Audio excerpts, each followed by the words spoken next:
Assalamualaikum warahmatullahi wabarakatuh. Halo sahabat podcast yang mendengarkan bareng aku Dana, jurusan Ilmu Komunikasi FISIP Untirta. Dan pastinya insya Allah aku ditemenin rekan aku yang akan berbagi edukasi edisi di bulan suci Ramadan. Sebelum kita memulai, aku akan memperkenalkan rekan aku, silakan. Halo sahabat podcast, perkenalkan nama aku Syafina Aulia Zahra dari jurusan Agribisnis Faperta Untirta. Alhamdulillah, semoga di bulan suci ini kita bisa meraih banyak keberkahan yang Allah berikan pada kita semua. Amin ya robbal alamin.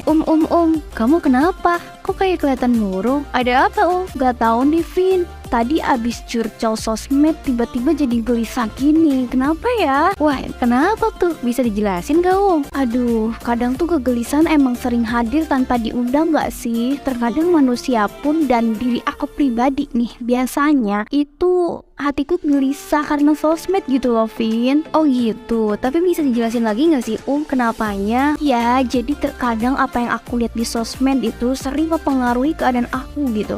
Semisal ngeliat postingan temen yang hidupnya enak terus, nah kayak gelisah banget, kok aku gak kayak gitu ya, kok aku gak bisa kayak gitu ya gitu.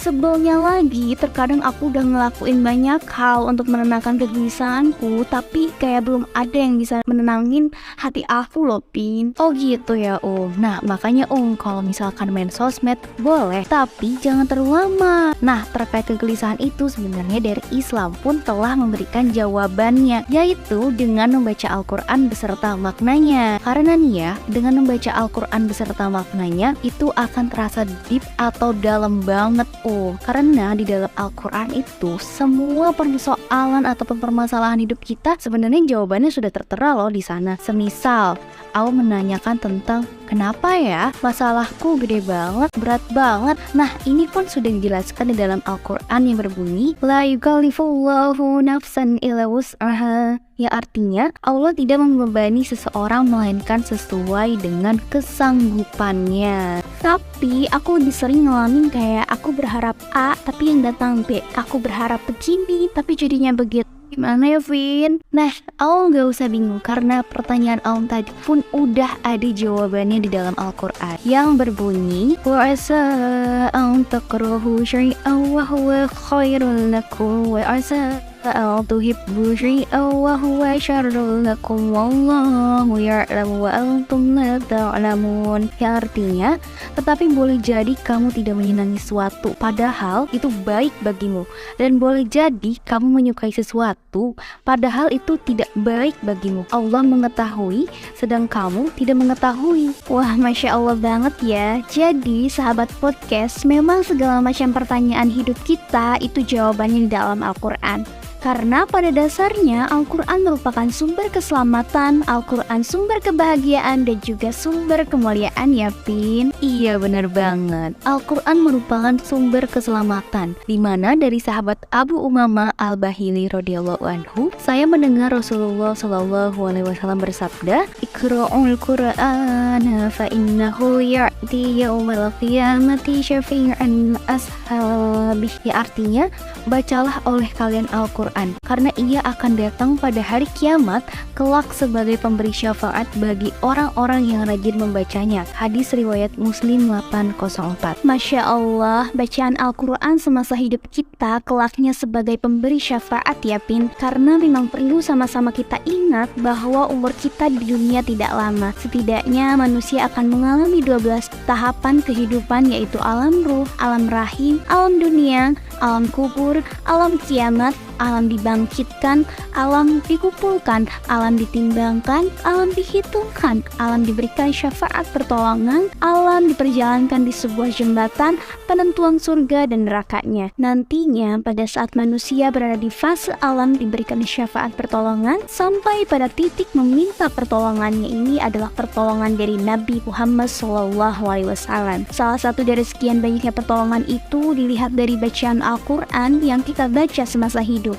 Maka dari itu, Al-Quran merupakan sumber keselamatan. Selamatnya hidup kamu di dunia bahkan di akhirat pun tergantung dari bacaan Al-Quranmu. Masya Allah. Selanjutnya ya ada Al-Quran sumber kebahagiaan. Bayangkan sih, setiap kamu membaca huruf Al-Quran, maka kamu akan mendapatkan pahala sebesar 10 pahala kebaikan. Masya Allah. Dengan dosa yang kita miliki banyak, akan tetapi dengan membaca Al-Quran ini insya Allah bisa mengurangi setiap dosa-dosa kita. Untuk itu, jangan lewatkan sehari pun kecuali diisi dengan membaca Al-Quran. Karena rugi banget ya kalau misalkan masih dikasih kesempatan sehat dan juga umur kalau tidak digunakan untuk membaca Al-Quran. Untuk itu bisa yuk kita sama-sama membaca Al-Quran dalam seharinya. Masya Allah. Dan juga Al-Quran sumber kemuliaan. Siapapun yang dekat dengan Al-Quran maka Allah izinkan untuk diangkat hidupnya. Khususnya di bulan Ramadan ini, di mana merupakan bulan yang paling mulia di kalender Hijriah. Karena di bulan Ramadan ini adalah bulan di mana diturunkannya Al-Quran seperti tercantum dalam surat Al-Baqarah ayat 185 yang berbunyi,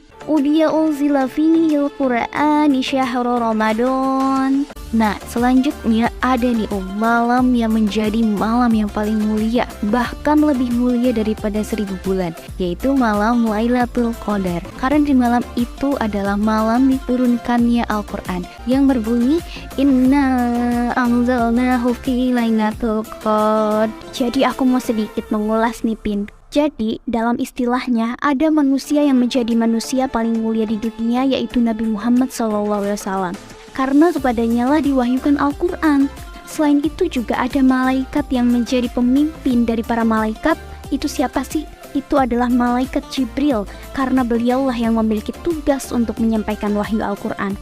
Nah, selain itu ada kota yang paling mulia di dunia ini, yaitu kota Mekah dan Madinah. Karena kota itulah tempat diturunkannya Al-Quran nih Vin. Masya Allah. Jadi sama-sama kita ketahui bahwasanya tadi ya Al-Quran itu merupakan sumber keselamatan, sumber kebahagiaan dan juga sumber kemuliaan. Dan juga tadi bahwasanya bisa sama-sama kita simpulkan ya bahwasanya untuk itu hatimu akan tenang ketika engkau membaca Al-Quran. Jadi, kalau kamu gelisah, sedang terpuruk ataupun sedang terjatuh, ambil air wudhumu dan ambil Al-Quran, lalu jangan lupa untuk membaca maknanya. Maka nantinya akan menemukan jawaban dari kegelisahan kita semua. Karena Al-Quran adalah petunjuk dari Allah yang bisa menenangkan hati dan perasaan kita. Alhamdulillah, Allahumma hamna bil Quran. Ternyata setelah kita mengkaji mengenai Al-Quran nih dan membaca Al-Quran memang artinya sangat mendalam dan juga bikin hati kita tenang ya Pin ya. Bener banget karena Al-Quran itu merupakan obat ketika kita sedang merasa gelisah, hati kita gak karuan dan masih banyak lagi.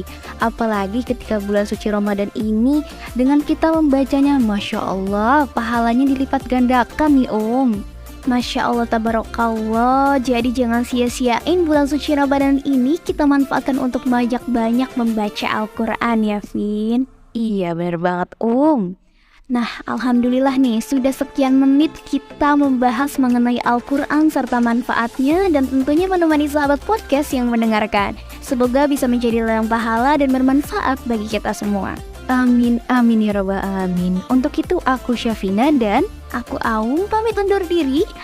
Obati kegelisahan dengan membaca Al-Quran, hati tenang, hati tentram. Wassalamualaikum warahmatullahi wabarakatuh.